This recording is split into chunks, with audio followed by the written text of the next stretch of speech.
Konsep kampung susun. Desainnya pun dirancang bersama-sama dengan masyarakat. Jadi kita berharap nantinya ini bisa menjadi contoh bagaimana kita melakukan penataan kampung yang ada di Jakarta. Ahok menyatakan intinya kita taat dan nurut sama konstitusi, bukan nurut konstituen. Harusnya kalau saya ketua KPK, ini Anies Baswedan sudah saya tangkap. Nah disitulah saya bilang bahwa Anies sedang mencari-cari sesuatu untuk membenarkan. Jangan dia pikir semua orang Jakarta ini bodoh. Tidak, kita ini orang-orang cerdas. Jakarta ini penduduknya cerdas. Jangan dibodoh-bodohi oleh Anies Baswedan. Ini tidak boleh.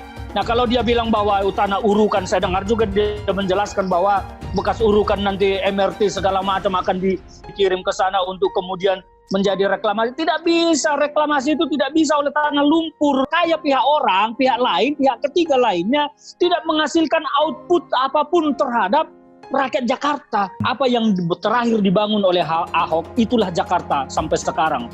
3 tahun loh, hampir 3 tahun. Yang akan diterapkan baru adalah masyarakat berkeliling dengan membawa toa. Sekarang toa yang sudah dibeli tidak nyala. Lalu bangunnya sistem, jangan bangun toa. Kalau banjir kira-kira antara peringatan dan kejadian berapa menit? Lama, lah kenapa pakai alat begini? Ini adalah cara promosi paling bagus. Hibah dulu, habis itu pengadaan.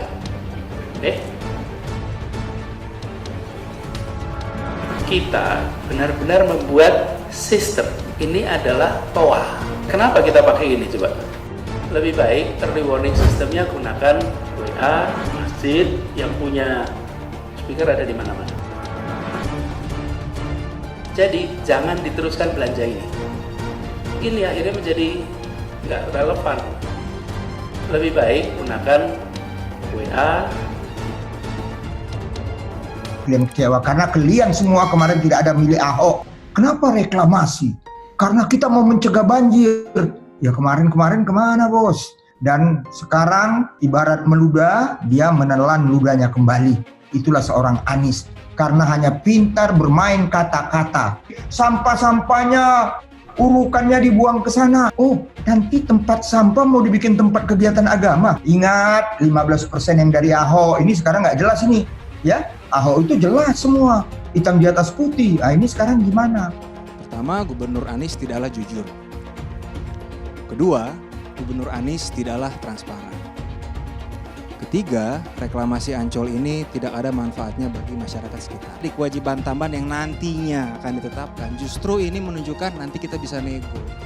Ini nggak akuntabel, ini nggak transparan. Justru bicara willingness, kalau willingness untuk pro terhadap kepentingan warga DKI Jakarta, sudah benar ada kontribusi tambahan karena itu konkret dan mengikat justru, bukan abu-abu. Ingkar janji itu yang mana? Beliau berjanji 13 izin itu dicabut, selesai udah dicabut. Jadi ingkar janji yang mana? Karena gubernur yang sekarang ini imajinatif, makanya tidak ada yang kena kasus jerat korupsi. Kalau yang kemarin kan ada. Sampai KPK menyatakan ada grand corruption. Ini kan terbalik, mental kita seperti apa sebenarnya? Jadi siapapun yang nanti kita hadapi, apapun, dari manapun, mau teman, mau kawan, mau lawan, mau siapa, mau setan, kita tetap hadapi. Siapapun yang goyang Anies, kita akan goyang.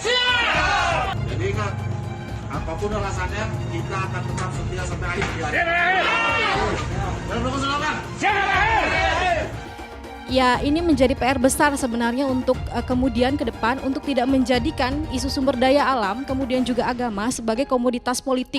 Jadi ketika bicara mengingkari janji atau tidak, maka lihatlah janjinya. Janjinya apa? Kenyataannya apa? Dan tentu ini sekali lagi membohongi masyarakat di Jakarta tentang janji-janji yang ketika dia mau menjabat sebagai gubernur, ya ini sangat-sangat berbeda dengan apa yang dia janjikan. Kita akan bisa berbeda pendapat. Jadi kalau yang disebut reklamasi adalah dari yang tidak ada ditimbulkan pengurukan, dan kalau ini perluasan. Dan ini aneh, betul-betul aneh. Ini bukan kampanye, tapi saya sampaikan sini. Di satu sisi menyiapkan jalur-jalur air untuk dikirim ke laut, di sisi lain di lautnya dipasang dengan pulau reklamasi, tinggal tunggu waktu jadi rob, air balik. Dan ini melawan sunnatullah. Kenapa? Air itu turun dari langit ke bumi, bukan ke laut.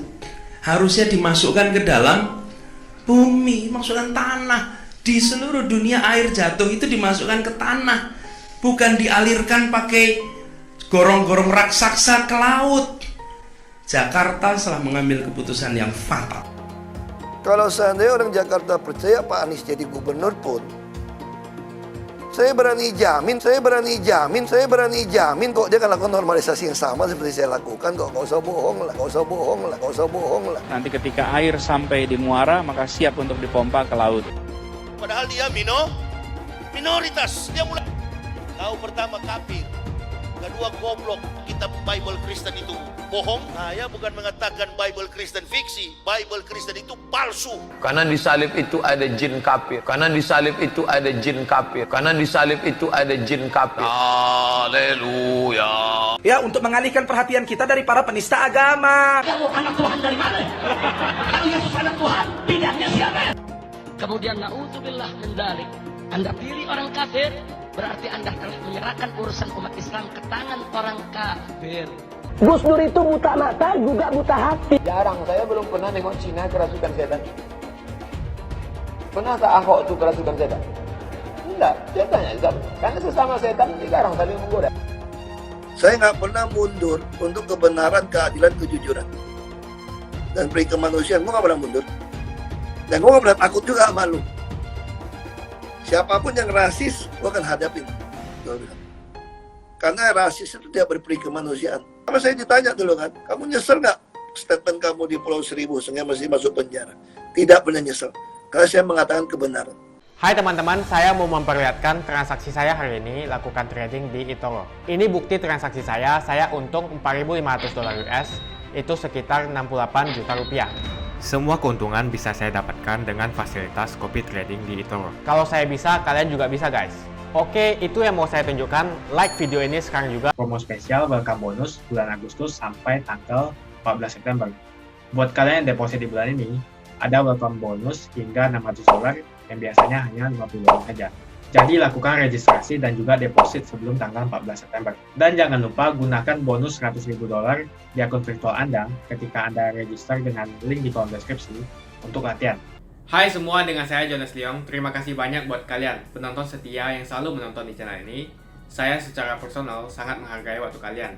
Dan saya sudah menganggap kalian sebagai family karena kalian selalu support di channel ini. Bagi kalian yang selalu menuliskan opini kalian di kolom komen, saya baca komen kalian satu persatu. Saya baca komen kalian untuk mengetahui opini kalian, tanggapan kalian, dan masukan kalian sangat berguna untuk video selanjutnya. Terima kasih banyak buat kalian yang selalu menekan tombol like di awal video. Video seperti ini membutuhkan waktu dan juga research. Dan ini semua gratis untuk kalian. Jadi pastikan kalian menekan tombol like-nya, supaya saya mengetahui kalian menyukai konten yang saya bagikan. Buat kalian yang ingin mencoba bermain saham, silahkan tekan link di kolom deskripsi. Thank you. TOA atau Pelantang Peringatan Banjir di Jakarta kembali menjadi perbincangan. Hal tersebut lantaran Gubernur DKI Jakarta Anies Baswedan menyatakan jika TOA yang digunakan sebagai sistem peringatan dini banjir tidaklah tepat karena menurutnya TOA bukanlah bagian dari Disaster Early Warning System atau DEWS. Ini bukan early warning system, ini TOA. This is not a system. Kita benar-benar membuat sistem. Ini adalah TOA, belum sistem. Saya cek ini. Kenapa kita pakai ini coba? Menurutnya, yang dimaksud dengan sistem adalah jika setiap satuan kerja perangkat daerah atau SKPD di Jakarta sudah mengetahui apa yang harus dilakukan ketika ada peringatan banjir. Jadi, sebelum kejadian, kita sudah siap. Hari ini kalau kejadian kita kedandapan terus, seakan-akan ini banjir pertama. Dan tanah ini tuh udah puluhan tahun kena banjir. Tapi cara kita menanganinya itu ad hoc. Bagai menepuk air terpercik muka sendiri, Anies mengkritisi kebijakan yang telah dibuatnya karena TOA-TOA tersebut merupakan idenya sendiri. Dan salah satu hal yang akan terapkan baru adalah bila ada kabar maka pemberitahuannya akan langsung ke warga, tidak melalui jenjang. Jadi masyarakat berkeliling dengan membawa toa untuk memberitahu semuanya.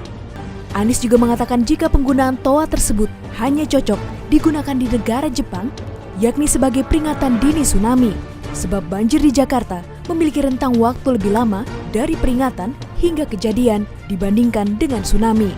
Maka dari itu, Anies menyarankan untuk memanfaatkan aplikasi pesan instan seperti WhatsApp. Kalau banjir kira-kira antara peringatan dan kejadian berapa menit? Lama lah, kenapa pakai alat begini? Ini dipakai karena tsunami. Begitu ada tanda gempa, harus ada warning tsunami, maka pemberitahuannya harus cepat. Loh, kalau Katulampa sampai Jakarta berapa jam? Bisa beritahu pakai apa? Ya segala macam bisa. Perlu pengadaan? Nah perlu, semua masjid bisa dipakai, semua WA sudah dipakai. Jika melihat pernyataan Anies tersebut, hal itu tidak sejalan dengan gagasan awalnya yang mengatakan bahwa peringatan melalui telepon seluler tidaklah tepat sebab tidak semua masyarakat bisa mendapatkan informasi. Pemberitahuan diberitahu, tapi karena malam hari diberitahunya lewat HP, akhirnya sebagian tidak mendapatkan informasi. Dengan kata lain, 6 set toa yang telah dibeli dengan harga 4 miliar tersebut menjadi sia-sia karena tidak bermanfaat sebagaimana fungsi dari awal tujuannya.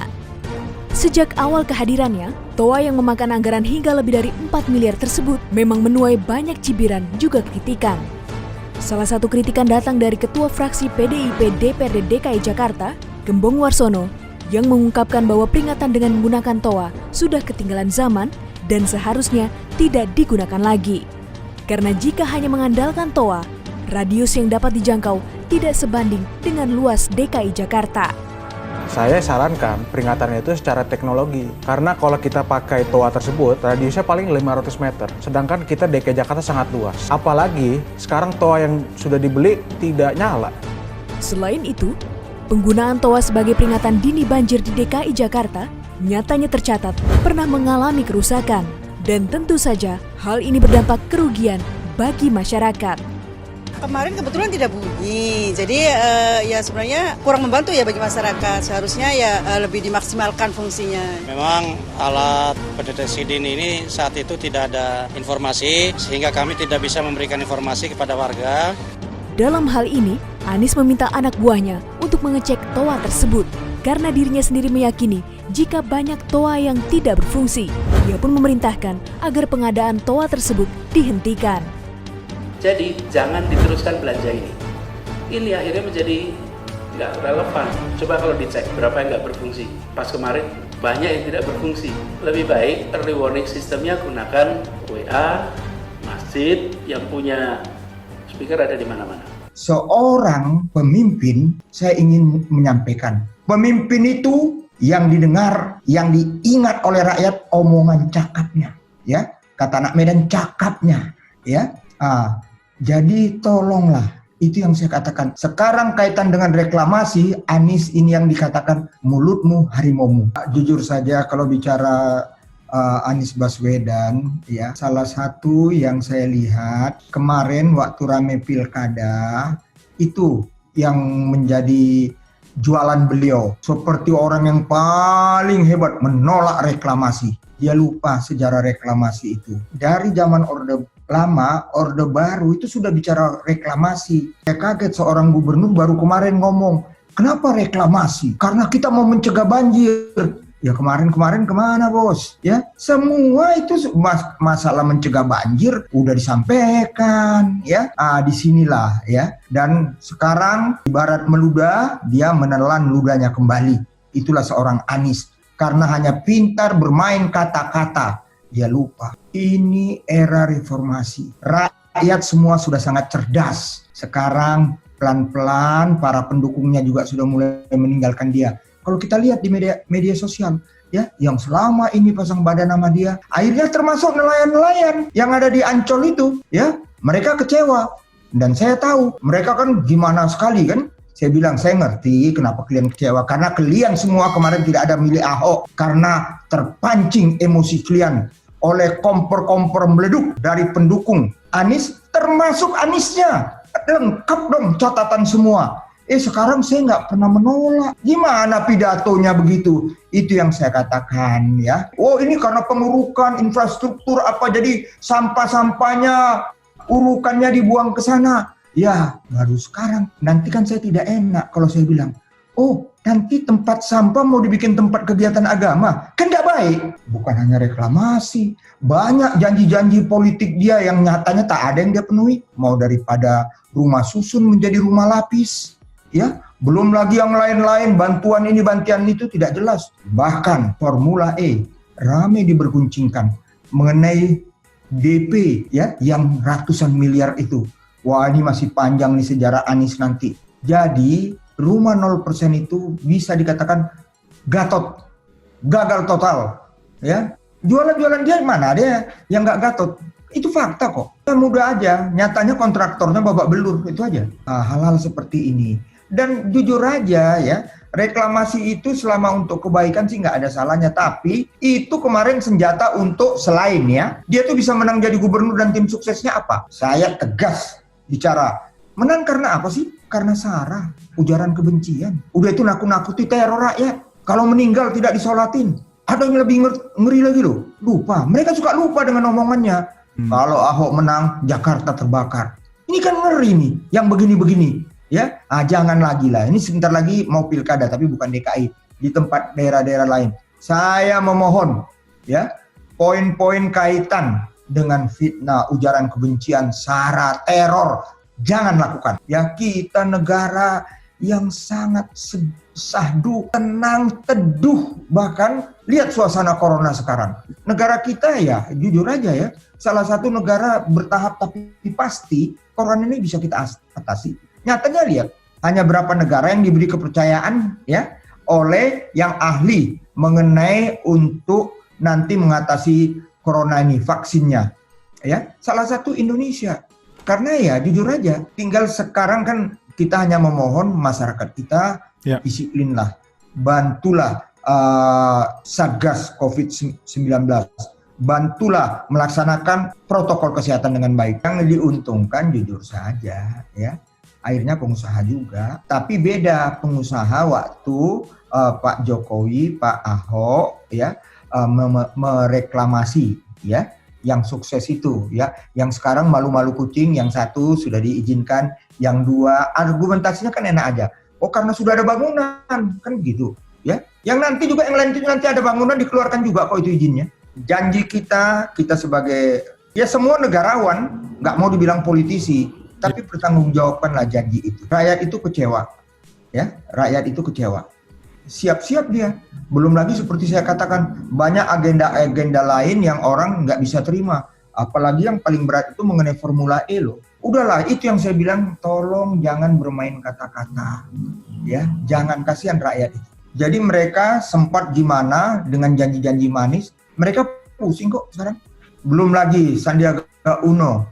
OKOC-nya yang mana? Bisa nyaingin yang sudah dahulu. Jujur aja, yang namanya wakil kan kita bisa mengerti lah. Ya, Risa apa sih yang dia bisa buat?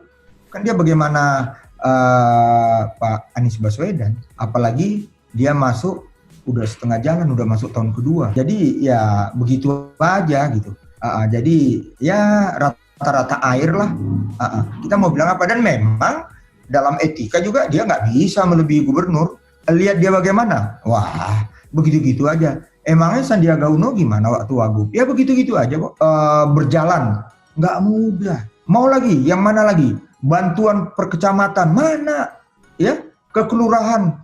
Mana? Ya ke RT RW. Mana? Semua menunggu. Saya mau tahu mana janji-janji dia yang sudah terpenuhi. Nggak ada. Kemarin masih ada yang bilang, oh ada reklamasi. Sekarang reklamasi dia lakukan juga. Jadi udah nggak ada janjinya yang dia penuhi, kan itu fakta. Nyatanya kan sia-sia semua. Sebenarnya dari awal kalau dia bilang alasan dia mau bikin pariwisata biar eye-catching Indonesia ada Formula E. Bukan Formula E. Ada yang lain-lain. Banyak. Itu kan melibatkan, waduh, besarnya biaya. Jadi ya saya nggak ngerti siapa yang ngompor. Ada juga sih yang ngompor, pengusaha juga kebetulan yang dekat sama dia, keluarganya, ya. Saya tahulah siapa anak-anak muda yang di belakangnya itu. tapi nggak enak saya angkat di sini kan. Tapi ya itu sekarang itu langsung bilang gimana bang uangnya? Cepat, jangan sampai hangus. Kalau nggak bisa hangus loh. Saya nggak lihat perjanjiannya. DP itu kan DP. Kira-kira saya nggak tahu tuh gimana. Karena itu cepat dipermasalahkan. Kalau hangus ya siap-siaplah dia. Ya dari mana gantinya? Udah itu para pengusaha yang ada di belakang, saya tahu. Pengusahanya saya nggak usah bilang lah. Ya, saya tahu di belakangnya. Mau nggak ganti? Tapi nanti kalau udah jadi bermasalah, saya akan bilang juga siapa pengusahanya, nggak ada urusan. Tapi kalau sekarang janganlah karena kita masih suasana COVID ya, kita mendinginkan suasana. Tapi ini bahaya, bom waktu udah banyak ditinggalkan oleh dia. DP sedemikian besar itu, cepat masalahin, cepat ambil, lama-lama hangus itu nanti itu APBD loh, uang rakyat itu, ya. Kenapa dia itu yang namanya feeling ya sebagai seorang gubernur ya. Udah sebenarnya banyak yang menolak, termasuk menebang-nebang pohon itu. Ya, nggak diakui, itulah permainan kata-kata. Udah itu malam dimasuki lagi pohon, tapi udah pohon yang lain. Nyatanya lihatlah sekarang, kan beda. Ya, suasana dulu sama sekarang. Belum lagi diratain, mau dibikin pelataran apa. Tolong pertanggungjawabkan lah uang yang 1,5 triliun lebih itu. Nggak main-main itu. Ya, dan ingat loh, itu mesti dibawa nanti ke arbitrase internasional itu. Kira-kira bisa kembali nggak itu uang? Jadi dia ini orang suka bilang begini, wah Anies calon presiden 2024. Aku nggak pernah bilang dia calon presiden, emangnya bisa. Banyak masalah yang akan mengganjal dia, termasuk partai politik yang akan mendukung. Karena saya yakin partai-partai besar maunya tetap 25%. Nah kalau itu ya susah dia. Ya, susah. Paling head to head lagi. Tapi kembali, mau head to head, mau lebih dari head to head, jangan mempermainkan SARA, jangan ujaran kebencian, jangan fitnah, jangan neror rakyat, itu tidak baik. Janganlah kita merendahkan, karena itu yang saya katakan, hati-hati mulutmu harimaumu. Ya, bilang aja mau reklamasi dan lucu. Wah ada aturan sekarang, oke lah aturan sekarang. Reklamasi itu dari satu tempat ke tempat pantai mesti ada sungainya, kan gitu dibilang kan. Waduh, orang paling tahu reklamasi itu di Singapura, di beberapa negara yang reklamasi, termasuk di kita juga ada, di Manado itu reklamasi. Jangan sekarang daratan kok yang diperluas. Udahlah hentikan main-main kata-kata, itu reklamasi. Mau bilang Singapura itu bukan reklamasi? Singapura yang dulu luasnya gimana, sekarang udah berapa banyak luasnya? Itu nggak ada sungainya, nggak ada apanya. Itu reklamasi. Gubernur boleh siapapun, ya. Tapi kalian sebagai profesional karena kalian pegawai negeri, tolonglah betul-betul kerja keras memperbaiki Jakarta ini. Udah itu kalian harus disiplin, ya. Nyatanya banyak yang nggak disiplin, masih main medsos, mengganggu-ganggu pemerintah pusat, menghina-hina, itu jangan, ya. Sudah itu belajar. Saya rasa apa yang kalian dapat dipimpin oleh Pak Jokowi dan Pak Ahok itu pembelajaran yang paling baik. Ya, kalau kalian pegang itu semua dengan baik, saya yakin gubernur bisa berganti, tapi kalianlah yang dilihat orang, ya. Wah itu pegawai Pemda tuh, ya. Tolong jagalah. Jakarta berada di pusat ibu kota, belum pindah kan, masih Jakarta. Jadi betul-betul bisa memberi contoh, ya, kepada pemerintah daerah lainnya. Ini saya mohon sekali gitu, ya. Udah itu saya mohon juga, ya jujur saja, kerjasamalah dengan DPRD, jangan jalan-jalan sendiri, ya, karena apapun DPRD itu harus digandeng. Walaupun saya ngerti kenapa dia nggak mau gandeng, DPRD itu lebih banyak pendukung Ahok, ya itu ya resiko lah, kan kita mau bilang apa. Motif dia kalau saya lihat ya jujur saja, dia kan memang selalu sama Ahok itu, dia kepingin tampil beda, nggak sama dengan Ahok. Padahal sebenarnya apa yang dia lakukan sekarang juga semua mengenai pembersihan, mengenai trotoar, mengenai macam-macam, itu konsep Ahok semua kok. Dia begitu, tapi dia lupa, ya. Jadi saya teringat begini, di Surabaya nih, di Jawa Timur, ada satu gubernur, kebetulan senior saya, ya. Jadi tiap ada gubernur selalu dibilang nama dia dulu, ya. Siapa gubernur Jakarta? Ali Sadikin. Siapa Cokro Pranolo? Oh itu penggantinya, eye catching, dan dia legend. Ahok, ya. Dia lupa kalau dia begitu dalam hal ini Anies. Kalau ditanya orang siapa gubernur Jakarta, Ahok. Anies Baswedan, penggantinya. Jadi Anies bikinlah warna, ya. Warna dia sebagai profesor doktor, ya, yang dia katakan begitu walaupun kita tahu, ya.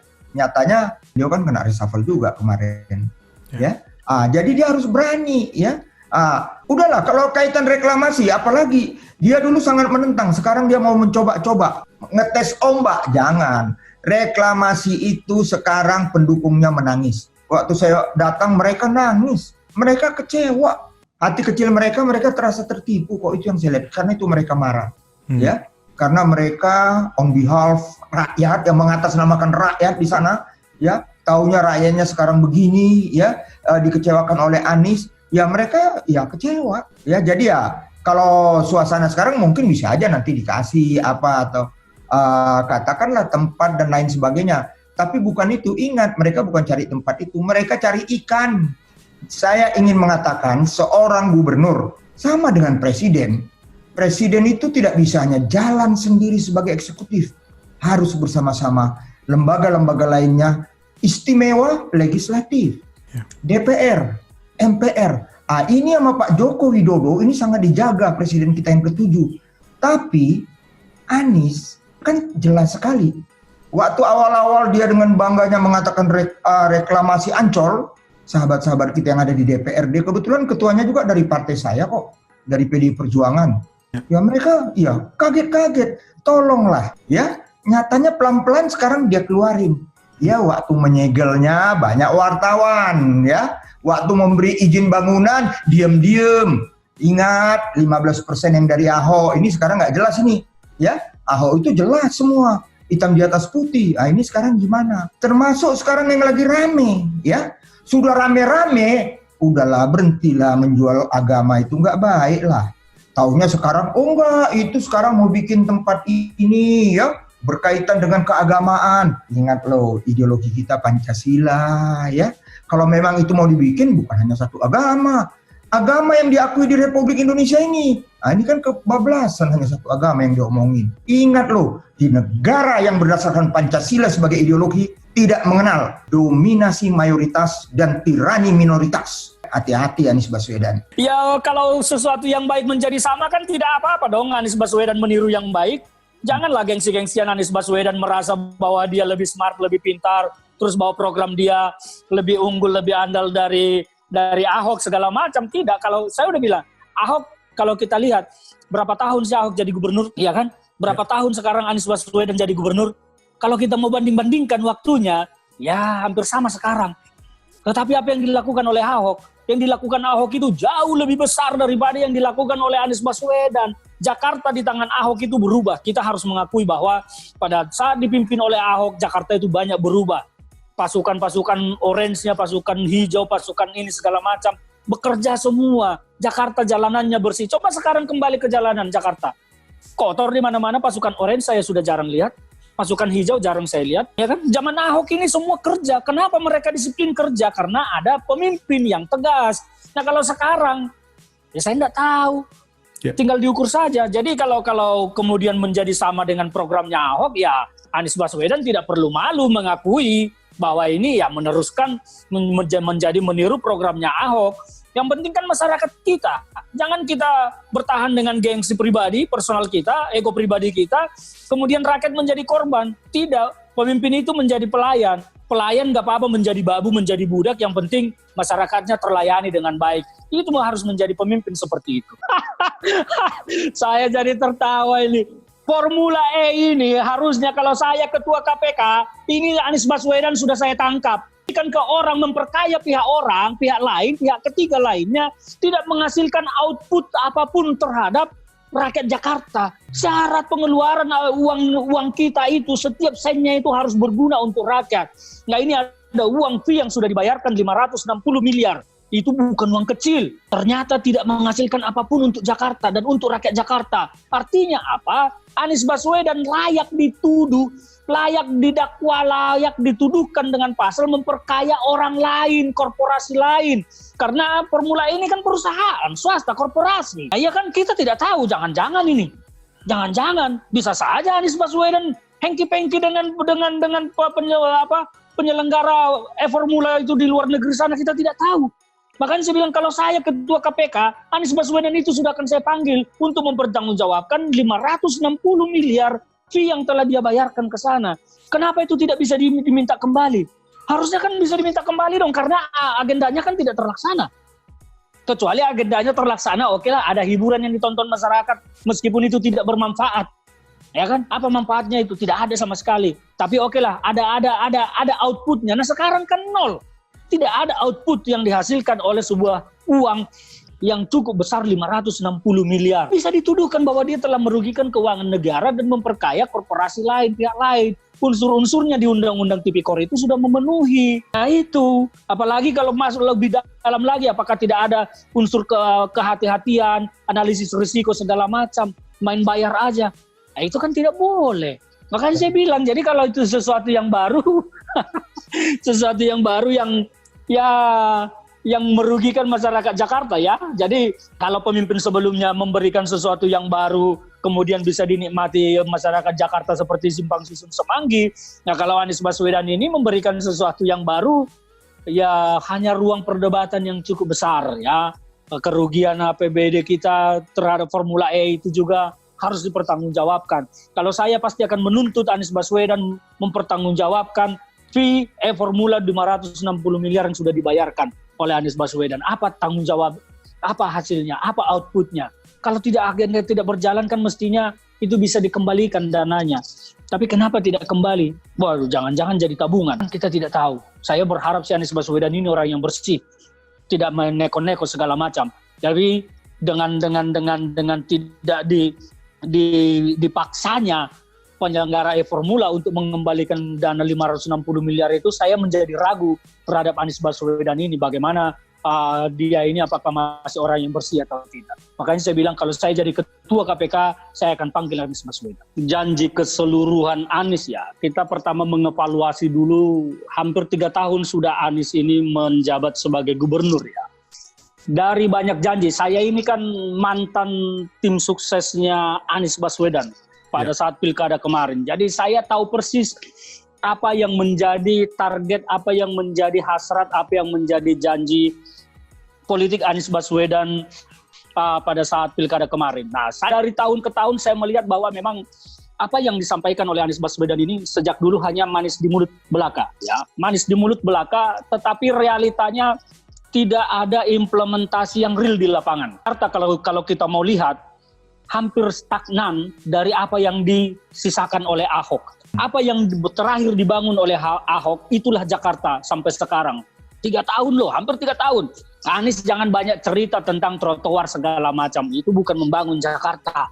Membangun Jakarta itu mewujudkan sesuatu Jakarta yang memang sudah kota metropolis, harus semakin maju dan harus semakin ada sesuatu yang baru. Kalau Jakarta ini 3 tahun, nol yang baru, nihil yang baru. Jadi saya terus terang sangat kecewa secara umum terhadap capaian-capaian yang dilakukan oleh Anies Baswedan, karena memang capaiannya kalau kita menggunakan skala persentase mungkin dari capaian ini tidak sampai 20% menurut saya ya. Jadi sangat rendah sekali. Ini penilaian saya secara personal, dan kenapa saya berani menilai karena saya dulu adalah mantan pendukungnya dan tim suksesnya Anies ya. Jadi seperti itu. Nah, kalau kau bicara tentang reklamasi ini kan salah satu jualan kita dulu, jualan Anies Baswedan pada saat pilkada.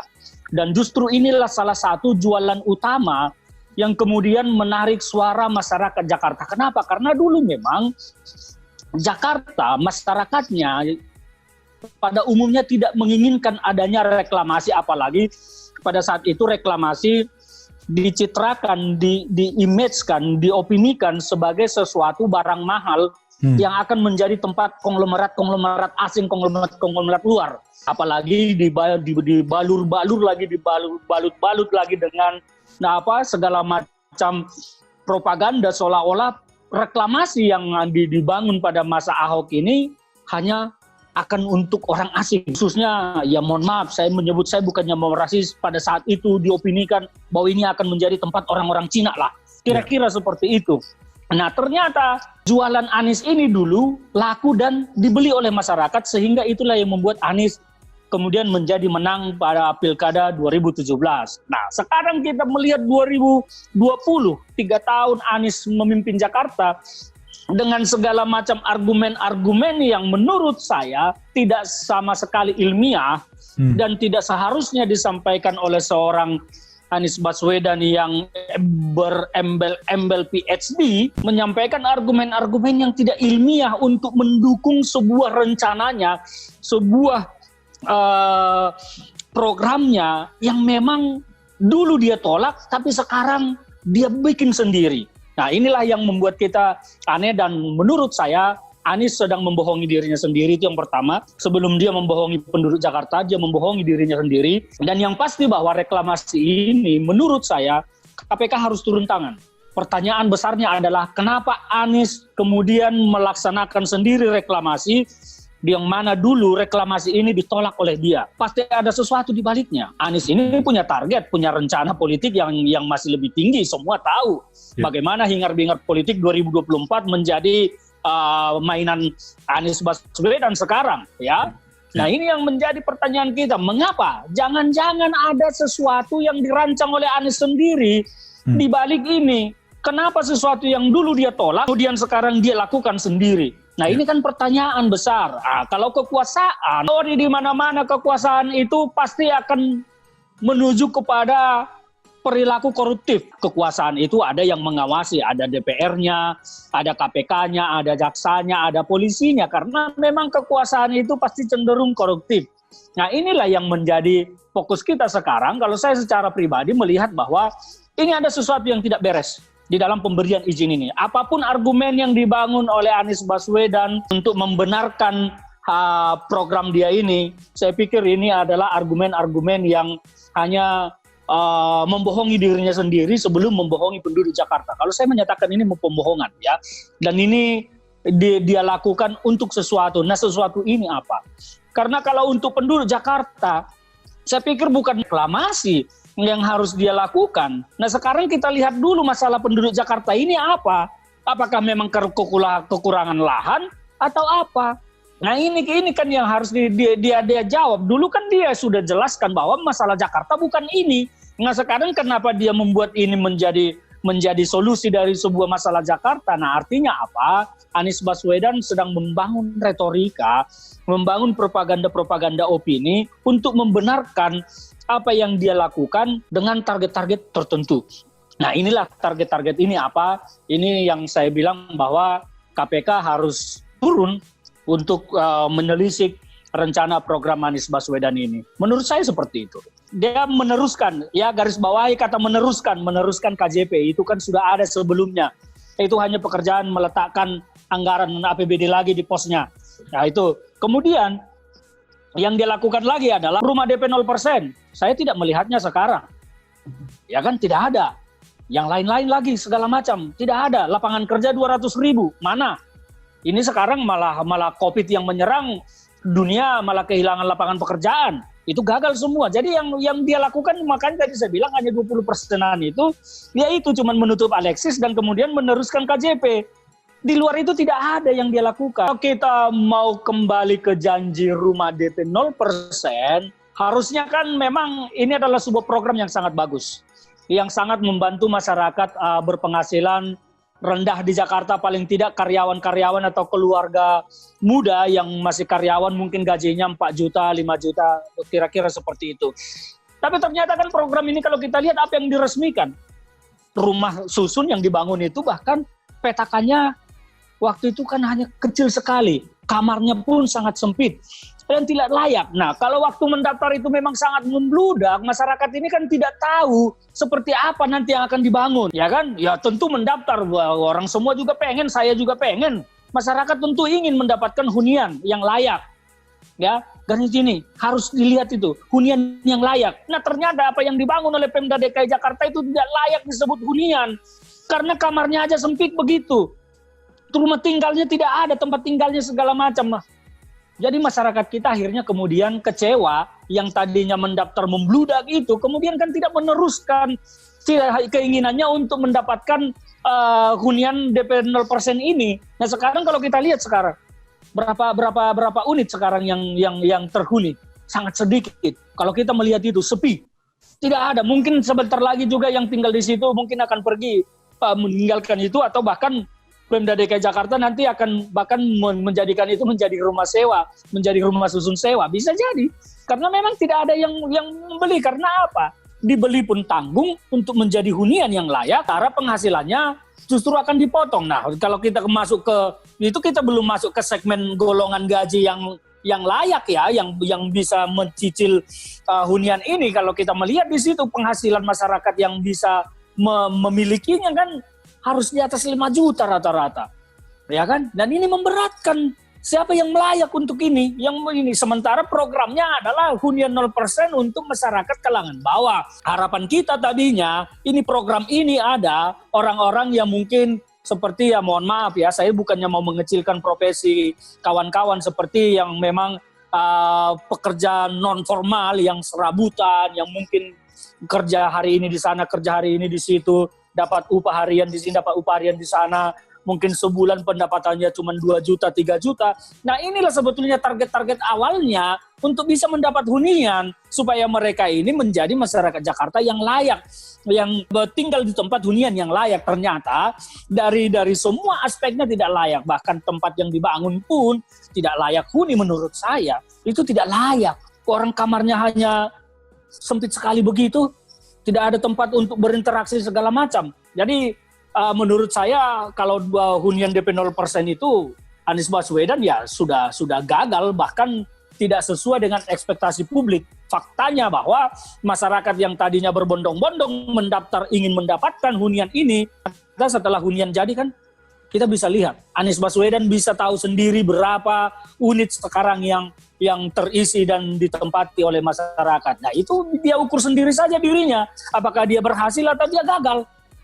Saya pikir bahwa kalau dia merasa dirinya berhasil, ya sangat memalukan menurut saya, karena gagalan yang bahkan buang-buang uang Pemda menurut saya. Membangun itu kan habis juga puluhan miliar Pemda, tetapi faktanya kemudian masyarakat tidak bisa menggunakannya secara layak dan secara benar. Rutinnya akan dikeluarkan oleh Pemda, makanya bahwa kemungkinan besar Pemda ya harus menjadikan itu jadi rumah susun sewa supaya ada operasional untuk merawat bangunan itu. Karena kalau tidak, dari mana uang akan merawat gedung itu? Kalau hanya contohnya dari ratusan unit yang dibangun di situ, yang terhuni hanya puluhan, kan tidak akan bisa memenuhi kebutuhan perawatan maintenance gedung tersebut. Hanya ya kita sarankan ya Pemda menjadikannya rumah susun sewa saja supaya ada yang menempati dan ada untuk biaya maintenance-nya, daripada APBD lagi yang harus habis ke sana untuk merawat itu kan buang-buang anggaran. Sementara Jakarta ini butuh anggaran yang banyak dan ditempatkan di pos-pos yang memang tepat untuk sumber daya manusia kita. Saya menyarankan itu dari hunian DP rumah 0% itu rubah menjadi rumah sewa kepada masyarakat. Bikin aja sewanya berapa sebulan, 200.000, 300.000 atau berapa. Yang penting masyarakat kita bisa menempatinya dan ada biaya untuk maintenance gedung itu. Sebab kalau tidak, itu akan menjadi pengeluaran rutin yang akan merugikan keuangan Pemda DKI Jakarta. Kalau saya melihat progres di lapangan sekarang dengan kecepatan pekerjaan, apalagi ada pandemi seperti sekarang ini ya, tetapi pandemi ini sebetulnya bukan alasan utama. Saya meyakini bahwa Stadion Persija ini tidak akan selesai sampai Anies selesai jadi gubernur. Ya, karena apa? Ini terlalu lambat progresnya. Anies ini terlalu banyak berencana, tetapi mengeksekusinya lambat. Inilah kelemahan dari Anies. Dia kalau soal berpikir, menganalisis, merencanakan, segala macam, Anies itu bagus. Tetapi kelemahan Anies ini pada saat akan mengeksekusi, disitulah dia lemah. Kenapa? Karena memang dia bukan tipikal pemimpin yang berani keras, yang berani tegas, yang tahu gitu loh bahwa apa yang dia lakukan itu sudah benar dan dia siap bertarung untuk mempertahankan apa yang diyakini. Saya tidak melihat itu di Anies. Maka dari semua kebijakan Anies, bukan hanya Stadion Persija, bahkan yang lain-lain, semuanya seperti itu. Ya kan? Termasuk dulu bagaimana riuhnya hanya masalah soal atap JPO saja. Jakarta ini harus riuh dengan dengan perbedaan pendapat dan argumen segala macam. Kenapa? Karena pemimpinnya yang memang tidak mampu memberikan argumen kepada publik, kepada masyarakat. Saya putuskan bahwa ini akan begini. Zaman Ahok kita tidak melihat itu. Kenapa? Karena Ahok berani bicara. Dia berani keras, berani tegas karena dia meyakini, mengetahui apa yang dia lakukan itu sudah benar dan dia berani fight untuk itu. Nah kalau sekarang, coba bayangkan sekarang riuhnya minta ampun soal pembukaan atap JPO di Sudirman aja riuh. Ya, tidak seharusnya Jakarta riuh dengan isu seperti itu, tetapi hanya untuk atap JPO saja riuh. Kenapa? Ya itu tadi, karena pemimpinnya tidak tegas, tidak berani menjelaskan kepada publik, ini begini loh, saya putuskan begini. Nah itu yang tidak dilakukan oleh Anies Baswedan dan kita tidak menemukan itu pada dirinya. Akhirnya ya Jakarta sampai sekarang hanya ramai oleh isu, tetapi kalau kita lihat realisasi implementasi program di lapangan, saya melihat Jakarta ini mundur malah merosot. Ini kan pemerintahan ini kan sudah berjalan sebuah sistem. Ada SKPD, ada dinas di provinsi, ada wali kota, ada lagi suku dinas di tingkat wali kota. Jadi kalaupun gubernur itu sendirian memimpin Jakarta ini, harusnya tidak kewalahan. Kenapa? Karena ada program dari bawah ke atas. Ini adalah soal manajemen. Bagaimana seorang pemimpin di atas ini bisa merangkum usulan dari bawah, masukan dari bawah, karena yang menangkap masukan dari masyarakat kan adalah SKPD di bawah ini melalui ada lurahnya, ada camatnya, kemudian naik ke suku dinas, naik ke wali kota, kemudian naik ke dinas di provinsi. Nah ini kan soal manajemen seorang pemimpin. Nah kalau pemimpinnya tidak mampu memanage ini menjadi sebuah sistem yang bekerja, merumuskan sesuatu, dan harusnya gubernur itu hanya memutuskan oke, ini boleh jalan, ini tidak boleh jalan. Program itu banyak dari bawah. Tetapi karena Anies Baswedan tidak mampu memanage ini, tidak mampu memanage, akhirnya seperti itu. Dia terlihat jadi kelimpungan ketika tidak ada wakil. Wakil itu apa sih gunanya? Nggak ada juga. Nggak ada. Kalau dia mampu memaksimalkan kepala dinas, mampu memaksimalkan suku dinas, wali kota, segala macam. Ini kan program datang dari bawah ke atas. Dia tinggal lihat, oh ini bagus nih, laksanakan. Oh ini bagus, laksanakan. Oh ini tidak bagus, jangan, stop. Nah masukkan anggarannya. Ini kan terhimpun menjadi sebuah sistem yang sudah bekerja. Karena kita ini kan bukan menjadi sebuah pemerintahan yang baru berdiri atau seperti perusahaan baru berdiri. Ini Jakarta sudah puluhan tahun. Sistemnya sudah bergulir. Dari gubernur itu harusnya ide-ide yang di luar kebiasaan. Seperti yang dilakukan oleh Ahok itu ide-ide di luar kebiasaan. Dia bangun Simpang Susun Semanggi. Itu gubernur harusnya berpikir seperti itu. Sesuatu yang baru yang di luar dari pemikiran yang rutin ini. Nah kalau berpikirnya masih rutin-rutin saja, udahlah itu cukuplah. Tidak layak lagi jadi gubernur seperti itu ke depan, apalagi bahwa bercita-cita lebih tinggi lagi. Jangan lagi. Jadi pemimpin itu, gubernur itu harus memikirkan sesuatu yang di luar konteks-konteks kebiasaan, kewajaran sistem yang sudah berjalan. Sama seperti yang dilakukan oleh Pak Jokowi sekarang. Siapa yang menyangka bahwa dia bangun itu segala macam. Nah, presiden harusnya pemimpin begitu. Berpikir di luar rutinitas yang biasa. Kalau soal rutinitas itu kan udah ada pelaksananya. Sistem pemerintahan kita ini dari pusat ke bawah itu kan sudah ada. Di Jakarta apalagi dengan kemajuan teknologi yang seperti ini. Jakarta ini terunggul teknologi segala macam. Dari handphone aja sebetulnya Anies itu bisa memonitor masalah apapun yang di Jakarta ini. Nah, tetapi kalau memanage-nya saja dia tidak bisa, memanajemennya ini bagaimana supaya bisa menghasilkan gagasan-gagasan baru, ya sudah. Inilah salah satu argumen Anies Baswedan yang menurut saya patut ditertawakan. Namanya reklamasi itu tidak bisa dilakukan dengan urukan tanah lumpur seperti itu. Reklamasi itu harus dengan pasir, ada kandungan-kandungan batu koral-koralnya. Jadi tidak bisa dia direklamasi dengan tanah-tanah merah seperti itu yang kemudian menjadi lumpur. Nah disitulah saya bilang bahwa Anies sedang mencari-cari sesuatu untuk membenarkan. Jangan dia pikir semua orang Jakarta ini bodoh. Tidak, kita ini orang-orang cerdas. Jakarta ini penduduknya cerdas. Jangan dibodoh-bodohi oleh Anies Baswedan. Ini tidak boleh. Nah kalau dia bilang bahwa tanah urukan, saya dengar juga dia menjelaskan bahwa bekas urukan nanti MRT segala macam akan dikirim ke sana untuk kemudian menjadi reklamasi. Tidak bisa, reklamasi itu tidak bisa oleh tanah lumpur.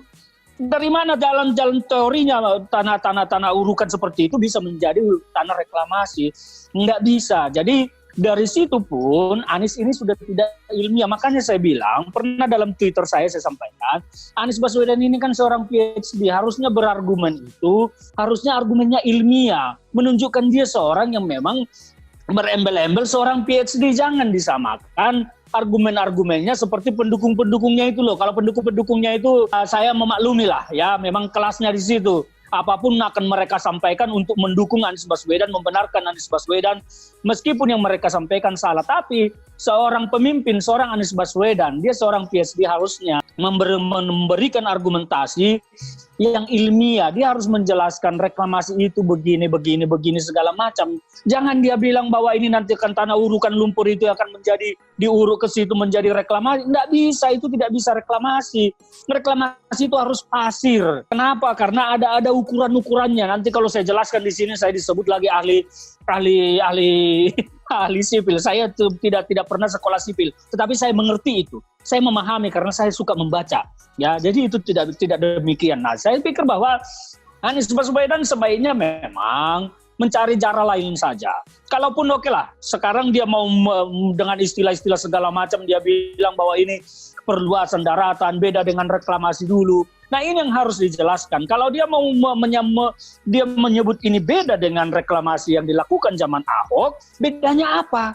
Nah, kan ini tidak pernah dijelaskan sama dia, sama Anies Baswedan. Ini loh bedanya. Kalau saya jadi gubernur nih, jadi Anies Baswedan, saya akan jelaskan. Dulu reklamasi zaman Ahok itu tujuannya begini. Contohnya akan dibangun hunian untuk orang-orang kaya, orang-orang mewah. Sekarang reklamasi yang mau saya bangun ini bukan untuk itu, tapi untuk rakyat. Rakyatnya yang mana? Yang ini begini.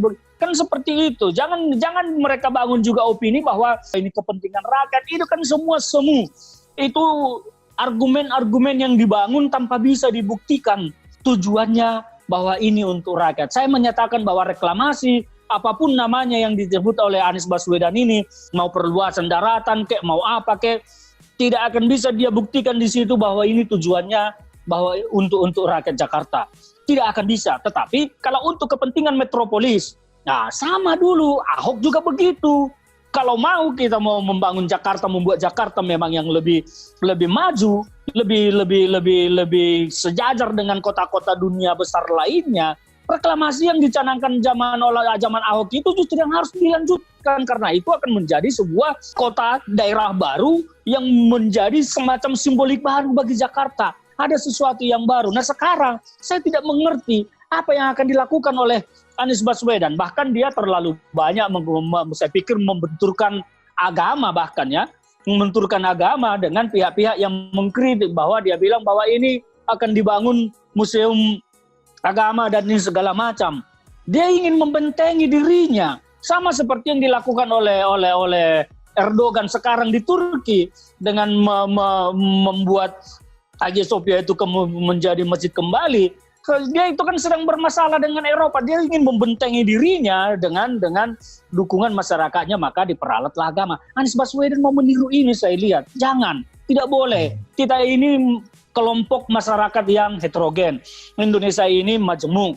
Jangan sedikit-sedikit kita bentengkan di sini kepentingan agama tertentu sehingga yang lain para pengkritik kemudian menjadi takut dan menjadi diam. Saya lihat Anies Baswedan memanfaatkan isu agama untuk melawan para pengkritiknya. Ini tidak baik. Sebaiknya menurut saya Anies Baswedan mencari saja alasan lain.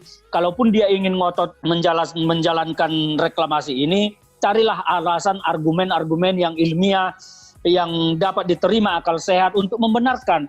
Jangan mencari-cari alasan yang justru membuat kita malah tidak masuk akal atau malah memperalat agama seperti yang kita sudah ramai dengarkan itu ya. Jadi Anies Baswedan kalau mau memang ya bertanggung jawab saja secara ilmiah, jelaskan kepada publik Jakarta apa yang akan dilakukan, bagaimana segala macamnya. Jangan bentur-benturkan kepentingan agama tertentu sehingga orang menjadi takut mengkritik. Ini bahaya menurut saya. Sementara luas lahan yang akan direklamasi oleh Anies Baswedan ini kan tidak hanya kepentingannya untuk membangun museum Nabi yang saya dengar rencananya ya.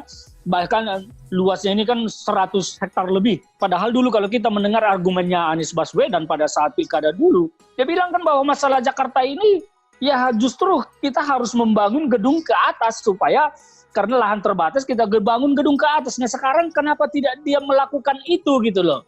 Konsisten dengan ucapannya, karena integritas seorang pemimpin diuji dari konsistensi ucapan dengan perbuatan. Nah kalau sekarang perbuatannya berbeda dengan ucapannya dulu, nah ini kan kita pertanyakan. Ini artinya integritas Anies ini sebetulnya layak kita pertanyakan. Menurut saya kalau dia punya hasrat yang jauh lebih tinggi lagi, cita-citanya pengen jadi bahkan menjadi presiden, kalau dengan cara seperti ini saya pikir Anies Baswedan tidak layak untuk maju lebih tinggi lagi ke depan. Bahwa Anies ini sebelum membohongi masyarakat, dia telah membohongi dirinya dulu. Dia pasti membohongi dirinya. Nah sekarang kita masuk kepada hak suara rakyat. Masyarakat kita tahulah, saya tahu persis dulu bagaimana masyarakat nelayan sana di Jakarta Utara itu semua faktor-faktor yang menyebabkan Anies Baswedan unggul di sana. Salah satunya adalah terkait dengan reklamasi ini. Kasihan nelayan-nelayan ini yang menggantungkan harapan masa depannya dulu ketika memilih Anies Baswedan dengan janjinya untuk tidak melakukan reklamasi. Ternyata sekarang reklamasi malah dilakukan sendiri oleh Anies Baswedan. Kan kasihan rakyat nelayan kita di sana. Mereka menjadi korban pembohongan seorang gubernur, ya seorang pemimpin yang mereka pilih.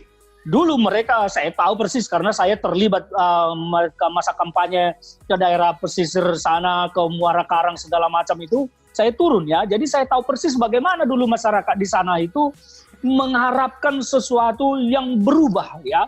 Nah, ada gantungan harapan masa depan mereka dari mata pencariannya. Nah ternyata sekarang malah gantungan harapan mereka itu justru yang membuat mereka akan kehilangan atau setidaknya kesulitan untuk mencari kehidupan dari profesinya sebagai nelayan. Nah ini bagaimana?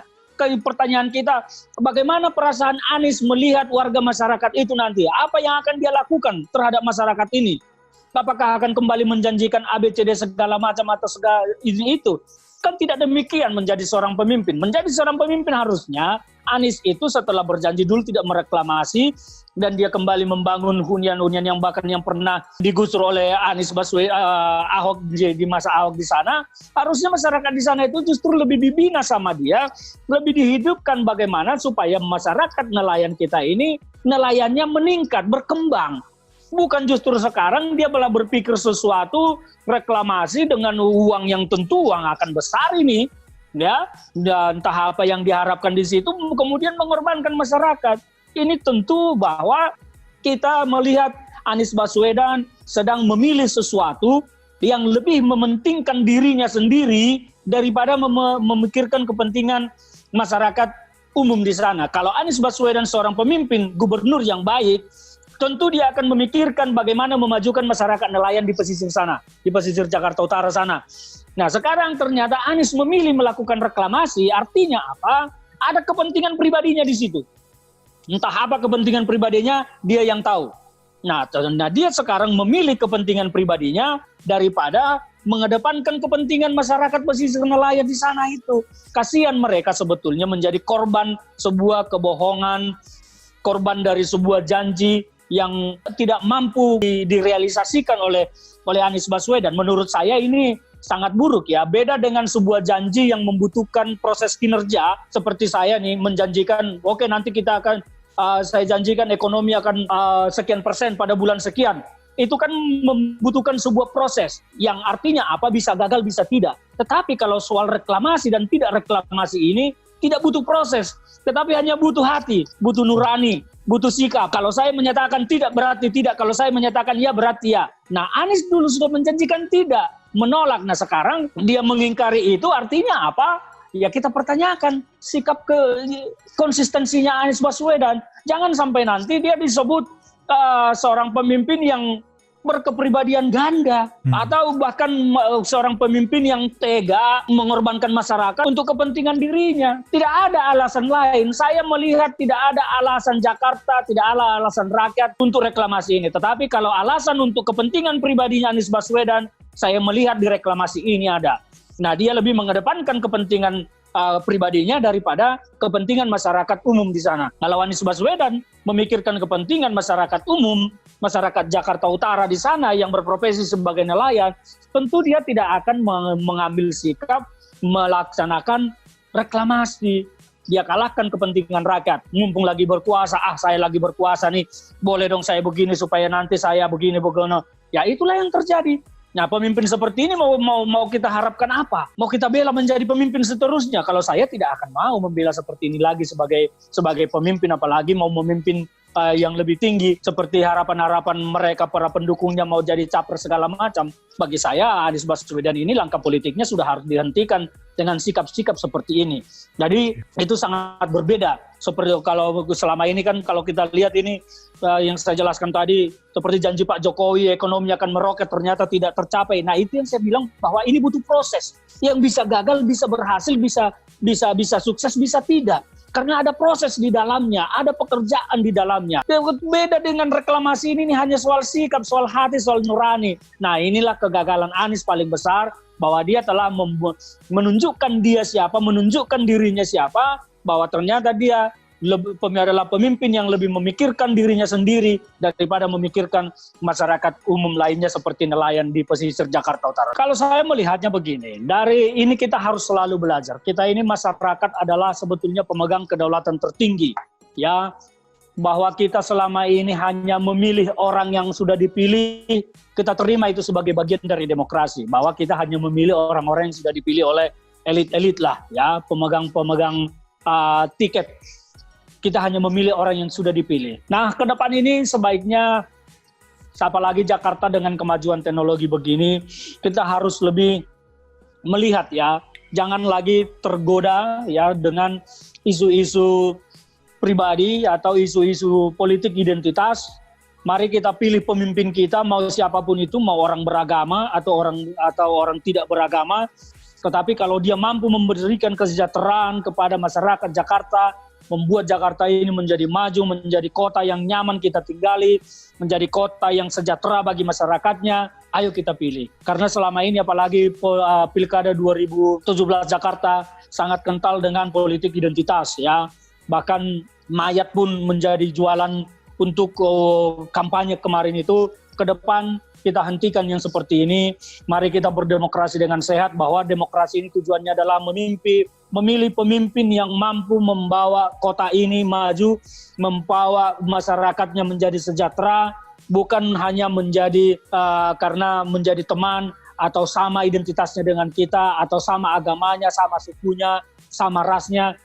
Tidak, tetapi mari ke depan ini kita memilih pemimpin yang betul-betul kita lihat punya program, punya terobosan, punya sesuatu yang baru bagi kota kita, bagi masyarakat kita, karena cita-cita, keadilan, dan kesejahteraan masyarakat itu adalah sesuatu yang harus kita capai, maka pemimpinnya pun harus kita pilih yang mampu menyiapkan itu. Ini pelajaran bagi kita, Pilkada 2017 menjadi pelajaran berharga bagi Jakarta, jangan lagi terulang di pilkada-pilkada ke depan ini. Mari kita pilih pemimpin kita yang betul-betul mampu membawa kita menjadi masyarakat yang maju, sejahtera sesuai dengan cita-cita kemerdekaan para pendiri bangsa kita. Yang sudah terlanjur dibangun itu mau diapakan?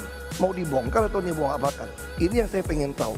Karena itu ketika saya gubernur, saya akan memanfaatkan otoritas ini untuk rakyat banyak. Saya kira jangan membohongi. Seluruh hasil reklamasi sertifikatnya milik DKI. Lalu hampir 48% itu digunakan buat Fasum dan Fasos untuk DKI. Lalu apalagi 5% dari tanah yang bisa dijual oleh pengembang ini boleh dipakai untuk nelayan lagi, untuk masyarakat. Lalu apalagi tanah yang mereka jual, setiap rupiah yang mereka jual, 15% dari penjualan mereka NJOP itu dipakai buat pembangunan. Sehingga kita akan mendapatkan dalam 10 tahun 158 triliun kira-kira uang dari reklamasi. Dia bukan hanya 1,2 juta untuk tenaga kerja. Lalu kita bisa menyelesaikan semua konsep nelayan, semua tanggul utara termasuk LRT yang akan kita bangun. Jadi mau apa lagi manfaat untuk rakyat reklamasi ini? Kita ingin jangan sampai justru muncul banjir. Ini unik. Airnya dipercepat ke laut, di depan lautnya disiapkan pulau-pulau untuk menampung air. Efeknya balik ke Jakarta. Dan ini aneh, betul-betul aneh. Ini bukan kampanye, tapi saya sampaikan di sini. Di satu sisi menyiapkan jalur-jalur air untuk dikirim ke laut, di sisi lain di lautnya dipasang dengan pulau reklamasi. Tinggal tunggu waktu jadi rock. Air balik. Dan ini melawan sunnatullah. Kenapa? Air itu turun dari langit ke bumi, bukan ke laut. Harusnya dimasukkan ke dalam bumi, masukkan tanah. Di seluruh dunia air jatuh itu dimasukkan ke tanah, bukan dialirkan pakai gorong-gorong raksasa ke laut. Jakarta telah mengambil keputusan yang fatal. Dan semuanya juga posisi siap, nanti ketika air sampai di muara maka siap untuk dipompa ke laut, ke laut, ke laut, ke laut. Bukan dialirkan pakai gorong-gorong raksasa ke laut. Nanti ketika air sampai di muara maka siap untuk dipompa ke laut. Dan ini melawan sunnatullah. Nanti ketika air sampai di muara maka siap untuk dipompa. Justru yang terjadi apa? Saya tanya, kalau Anda nggak mau lakukan normalisasi sungai, Anda mau pakai apa? Saya bilang kok sama penduduknya, kalau seandainya orang Jakarta percaya Pak Anies jadi gubernur pun, saya berani jamin kok dia akan lakukan normalisasi yang sama seperti saya lakukan kok. Nggak usah bohong lah. Nanti ketika air sampai di muara maka siap untuk dipompa ke laut. Dia nanti udah jadi gubernur nggak mau lakukan normalisasi tetap akan banjir. Tapi kalau dia mau menghindari banjir di Cipinang Melayu itu ya, pasti lakukan sama seperti yang saya lakukan. Nanti ketika air sampai di muara maka siap untuk dipompa ke laut. Makasih banyak buat kalian yang nggak skip dan nonton video ini sampai habis. Saya secara personal sangat menghargai waktu kalian. Makasih banyak buat kalian yang sudah tekan tombol subscribe, dan makasih banyak buat kalian yang sudah tekan tombol loncengnya. Jangan lupa bagikan informasi ini ke teman atau family Anda. Mungkin teman atau family Anda membutuhkan investasi ini. Oke guys, sekian dulu dari saya. Jangan lupa follow Instagram saya di @johannesleongofficial untuk kata-kata motivasi setiap harinya. Bagi kalian yang termotivasi nonton video ini, ayo like video ini dan subscribe di channel ini. Dan buat kalian yang sudah subscribe di channel ini, jangan lupa tekan tombol loncengnya supaya kalian mendapatkan notifikasi setiap kali saya upload video. Saya menggunakan eToro untuk melakukan investasi. eToro merupakan broker multi aset di mana Anda dapat berinvestasi pada pasar keuangan global, seperti di saham, komoditas, forex, cryptocurrency, atau di ETF. eToro juga dikenal dengan social trading platform, di mana Anda bisa mengcopy transaksi dari trader profesional, sehingga cocok sekali bagi Anda yang sibuk atau tidak memiliki keahlian untuk trading atau berinvestasi sendiri. Misalnya Dave menggunakan eToro untuk menduplikasi aktivitas trading Steve. Jika Steve untung, maka Dave juga untung. Mau untung seperti Steve? Gunakan copy trade hanya di eToro. Pastikan gunakan link di kolom deskripsi untuk mendapatkan bonus. eToro adalah broker aman dan terregulasi di dunia. Kalian bisa trading saham, forex, cryptocurrency, komoditas, dan lainnya. eToro adalah one-stop shopping, tidak seperti broker lainnya. Dengan eToro hanya modal $200 atau 3 juta rupiah saja, kalian sudah bisa trading secara internasional. eToro adalah broker pertama di Asia yang memfasilitasi trading saham di Amerika 100% tanpa komisi atau manajemen fee, dan juga kalian bisa melakukan unlimited trading. eToro juga memfasilitasi pembelian fractional share dan juga tidak ada subscription bulanan yang ada di broker lain. eToro juga mempunyai flexible leverage atau kalian bisa mengatur leverage untuk trading dari 1 kali sampai dengan 400 kali. Untuk penggunaan aplikasi di handphone disupport oleh semua internet provider. Pastikan kalian registrasi menggunakan link di kolom deskripsi untuk mendapatkan bonus saat registrasi. Setelah registrasi, download apps eToro menggunakan Google Play atau App Store di handphone kalian. Untuk mengakses website eToro tanpa VPN, silakan tekan link di kolom deskripsi. Dengan fasilitas fractional share, kalian bisa membeli saham Google, Facebook, Amazon hanya dengan $50 saja atau 700.000. Jadi siapa bilang beli saham internasional membutuhkan modal fantastis. Coba juga fasilitas copy trading, sangat cocok untuk pemula. Dengan copy trading ketika trader profesional untung, maka kalian otomatis akan mendapatkan keuntungan juga. Dan di eToro menggunakan fasilitas copy trading, tidak ada manajemen fee sama sekali. Untuk tutorial dan fasilitas eToro, bisa langsung cek di kolom deskripsi. Untuk menanyakan tentang registrasi di platform eToro, kalian juga bisa menghubungi customer support eToro berbahasa Indonesia di kolom deskripsi. Pastikan kalian registrasi menggunakan link di kolom deskripsi untuk mendapatkan bonus. Kalian masih nonton? Johannes Leong akan bagikan banyak sekali hadiah. Ada banyak sekali iPhone, aku siap bagikan dan setiap hari akan ada pemenangnya. Aku mau sebanyak mungkin kalian dapatkan hadiah ini. Caranya cuma satu aja, kalian tinggal melakukan 2 kali klik. Klik yang pertama adalah kalian tinggal klik di tombol subscribe Johannes Leong di kanan bawah. Klik yang kedua adalah klik follow di Instagram aku Johannes Leong Official. Jadi kalau kamu dapat hadiah dari aku akan DM kamu langsung pakai akun aku.